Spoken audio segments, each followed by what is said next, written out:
Well, I took up economics because I was good at mathematics but interested in the kind of real world. I suppose what I discovered was that what I was good at was taking fairly complex, serious ideas and putting them across in ways that people could fairly easily understand.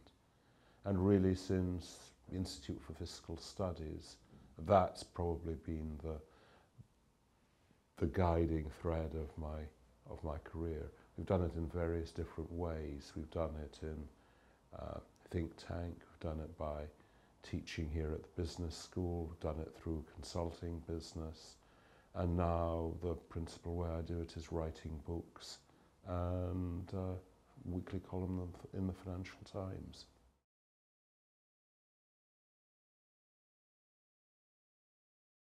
I think I didn't understand how more or less completely defunct the primary market for equity capital was in this country. That as a source of capital for business, equities, new equity is just not something you need even consider. And I was also surprised at the way in which the structure of shareholding in the UK has changed. I knew that it had shifted from individuals to institutions. What I didn't realise was that it was no longer the case that British pension funds and British insurance companies were the major holders of UK shares.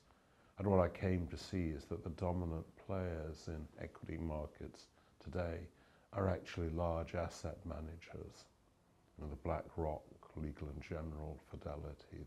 The major change I concluded was necessary is a kind of philosophical shift, both in relation to the way we think about equity markets and the ways in which we regulate them, to move away from transactions and trading and towards, or perhaps back to, structures that are based on trust relationships, essentially.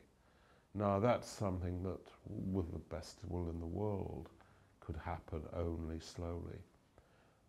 Am I optimistic that that change will happen?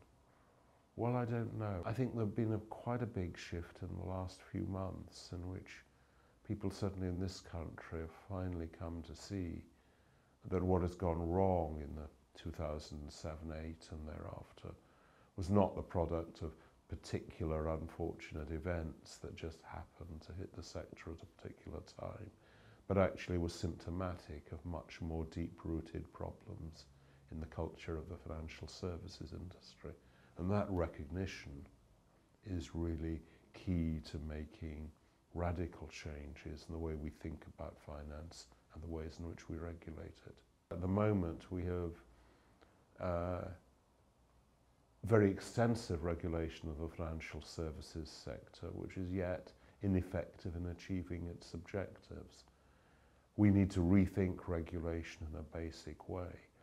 But unfortunately, we have a large regulation industry now that seems to have vested interest in its own growth and expansion.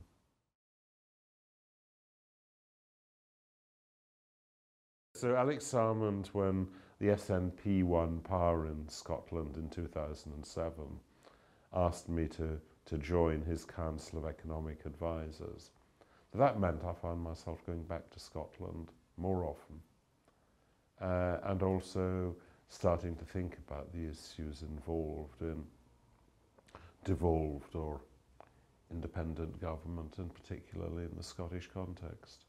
I'd like to write a book about the economics of Scotland ahead of the referendum, which, as you know, is scheduled for 2014 in Scotland, because actually the quality of the public debate on the economic issues is really pretty low, and I hope one could sort that out. Not so much to make any particular case. In a way, one's almost asking the question, what is this debate about? In the sense that the amount of real independence you can have as a small country, 5 million people with a principal trading partner, is actually quite limited. And the other bigger exercise which I'm engaged in is I want to write a book on the economics of financial services, to ask some of the questions which we asked about equity markets more generally, to ask, well, two basic questions. One is, what does the financial services system that the real economy, the non-financial economy, needs actually look like, and how much of the activity that today takes place within financial services actually contributes to that. And the other question which needs answered is, why is this activity so profitable, or so apparently profitable?